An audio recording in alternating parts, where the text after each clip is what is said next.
Good morning children. आशा करती हूँ कि आप सब ठीक होंगे। बच्चों, आज मैं आपको हिंदी 2 पार्ट 2 चतुर्हंस का अभ्यास कार्य कराऊंगी। अभ्यास कार्य कराने से पहले उम्मीद करती हूँ कि आप लोगों ने पाठ को अच्छे से पढ़ा और समझा होगा। और उसके साथ साथ मैंने आप लोगों को शब्द अर्थ गृह कार्य के लिए दिया था और आशा करती हूँ कि आप लोगों ने गृह कार्य कर लिया होगा। बच्चों, अभ्यास कार्य कराने से पहले मैं एक बार फिर शब्द अर्थ का अभ्यास कराना चाहती हूँ। तो आप लोग सारे बच्चे बुक निकाल के बैठिए, पेज नंबर 15। सबसे पहले हम अभ्यास कार्य को मैं दोबारा दोहराना चाहती हूँ ताकि आपको एक बार दोहराने से याद हो जाए। अगर जिन बच्चों ने याद नहीं किया तो उन्हें याद हो जाए, और उम्मीद करती हूँ कि आप आगे सारे एक्सरसाइज आपको याद करेंगे और करनी भी चाहिए। तो शब्द वो देखो: निवास, रहना, दूरदर्शी, दूर की सोचने वाला, बहेलिया, चिड़ीमार, उपाय, तरीका, संकेत, इशारा, अत्यंत, बहुत, अवसर, मौका, संध्या, शाम, आखिरी, अंतिम, आश्चर्य, अचंभा और हैरानी। तो बच्चों, ये तो थे शब्द तो आपने कर भी चुके हैं, कॉपी में भी करवा चुकी हूँ मैं। अब आज हम करेंगे अभ्यास बोध, प्रश्न उत्तर, और जो भी जितनी भी एक्सरसाइज है उसमें हम आज पूरा करेंगे। तो सबसे पहले हम मौखिक प्रश्न उत्तर करेंगे। निम्नलिखित प्रश्नों के उत्तर एक वाक्य में दीजिए। हंस कहाँ निवास करते थे? हंस जंगल में घने विशाल वृक्ष में निवास करते थे। प्रश्न 2, बूढ़े हंस की क्या विशेषता थी? बूढ़े हंस की यह विशेषता थी कि वह अत्यंत चतुर और दूरदर्शी था। प्रश्न 3, दूसरे हंसों में क्या कमी थी? उत्तर: दूसरे हंसों में यह कमी थी कि वह दूर की नहीं सोचते थे, या उनमें दूर की सोच नहीं थी। प्रश्न 4, जाल में निकलने का उपाय किसने बताया? उत्तर: जाल से निकलने का उपाय बूढ़े हंस ने बताया। तो बच्चों, मौखिक प्रश्न उत्तर जो है वो एक वाक्य में देने थे, तो हम दे चुके हैं। उसके बाद हम लिखेंगे निम्नलिखित प्रश्न उत्तर। निम्नलिखित प्रश्नों के उत्तर विस्तार में लिखिए, मतलब इसको खुल के लिखना है। प्रश्न 1, वृक्ष पर लिपटी लता को देखकर बूढ़े हंस ने क्या कहा? उत्तर: वृक्ष पर लिपटी लता को देखकर बूढ़े हंस ने कहा, इस लता को नष्ट कर दो, नहीं तो यह लता एक दिन हमारी मृत्यु का कारण बनेगी। प्रश्न 2, सभी हंसों को किस बात पर विश्वास नहीं हुआ? प्रश्न 3, उत्तर 2, सभी हंसों को इस बात पर विश्वास नहीं हुआ कि यह छोटी लता कुछ दिनों में लंबी होकर वृक्ष पर चढ़ने के लिए सीढ़ी का काम करेगी।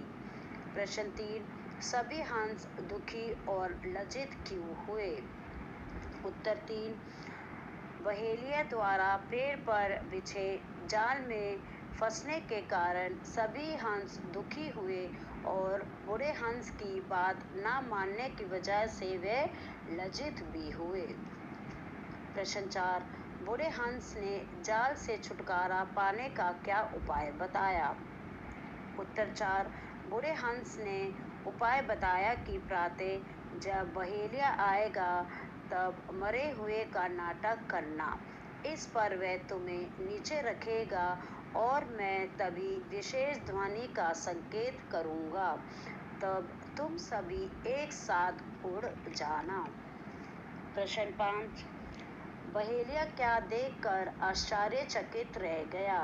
उत्तर: बूढ़े हंस द्वारा विशेष ध्वनि बजाने पर सभी हंस एक साथ उड़ गए, जिसे देखकर बहेलिया आश्चर्यचकित रह गया। तो बच्चों प्रश्न उत्तर जो है वो मौखिक और लिखित दोनों ही प्रश्न उत्तर आपको अपनी कॉपी में करने हैं। अब हम पेज नंबर 16 में से निम्नलिखित कथन किसने किससे कहा, मतलब इसका मतलब है ये जो वाक्य है वो किसने किससे कहा। का देखो, इस लता को नष्ट कर दो, नहीं तो यह लता एक दिन मृत्यु का कारण बनेगी। तो किसने किससे कहा था? बूढ़े हंस ने सभी हंसों से कहा। दूसरा देखो, यह छोटी सी लता मृत्यु का कारण कैसे बन सकती है? यह किसने कहा था? युवा हंस ने। युवा मतलब जवान। युवा हंस ने बूढ़े हंस से कहा। तीसरा देखो, तुम बूढ़े और चतुर जरूर हो, किंतु अपनी बुद्धि से हमें डराना चाहते हो। तो ये किसने कहा था? तीसरे हंस ने बूढ़े हंस से कहा। बच्चों अगर आपने पाठ को अच्छे से पढ़ा होगा और समझा होगा तो इस प्रश्न के उत्तर मतलब किसने किससे कहा और प्रश्न उत्तर है वो सब आपको आता होगा। अब हम देखते हैं तीसरे एक्सरसाइज में, निम्नलिखित शब्दों का वाक्य प्रयोग कीजिए। निम्नलिखित शब्दों का वाक्य प्रयोग करना है। जो शब्द दिए है उससे हमें वाक्य प्रयोग करना है। सबसे पहले क्या दिया है? सम्मान। सम्मान का मतलब होता है आदर। तो इससे हम क्या वाक्य बनाएंगे? सभी हंस बूढ़े हंस का सम्मान करते थे। जो सभी हंस थे वो बूढ़े हंस का सम्मान करते थे, यानी कि बूढ़े हंस का आदर करते थे। शिकारी। शिकारी हंसों का शिकार करता था। और शिकारी कुछ भी हो सकता है। शिकारी जंगली जानवरों का शिकार करता है, शिकारी पक्षियों का शिकार करता है। तो वाक्य जो है आप अपनी तरफ से भी बना सकते हैं। सुझाव। बूढ़े हंस ने हंसों को एक सुझाव दिया। तो बूढ़े हंस ने हंसों को एक सुझाव दिया। अभी तो ये क्योंकि ये पाठ के ही शब्द है इसलिए मैंने पाठ में से ही बनाया है। ठीक है, तो आप लोग से भी उम्मीद करती हूँ क्योंकि पाठ से ही निकाले हुए शब्द है तो पाठ के ही शब्द से आपको ये वाक्य प्रयोग करने हैं। मजबूत। मजबूत।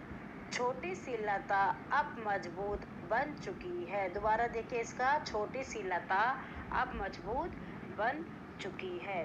तो बच्चों जब आप ये करेंगे वाक्य प्रयोग करेंगे तो जो भी शब्द से आप वाक्य बनाएंगे उस शब्द के नीचे आपको रेखा खींचनी है, यानी कि उसमें रेखा डालनी है शब्द के नीचे। जो जिस शब्द से आप वाक्य प्रयोग कर रहे हैं, कौन कौन से शब्द है देखिएगा, सम्मान, शिकारी, सुझाव और मजबूत। तो इन 4 शब्द के नीचे आपको रेखा डालनी है।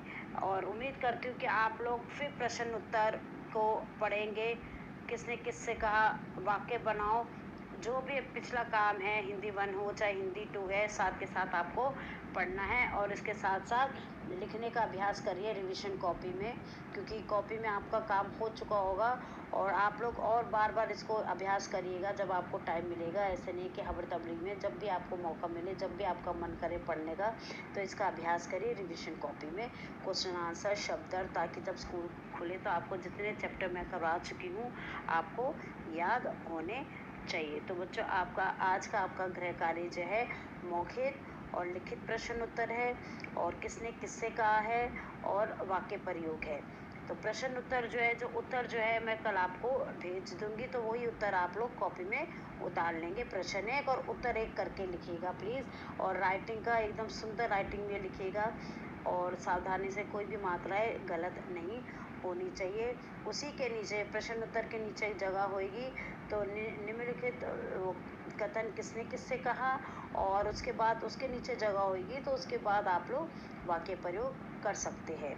और उसके साथ साथ पेज नंबर 16 और 17 के जो भाषा बोध है वो आपको बुक में ही भरना है। कॉपी में आप लोग कुछ नहीं करेंगे। कॉपी में सिर्फ आपको मौखिक लिखित प्रश्न उत्तर करना है, किसने किससे कहा है और वाक्य बनाओ करना है।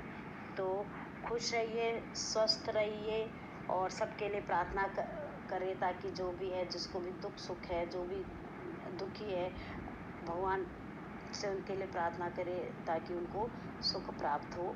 Thank you and have a nice day.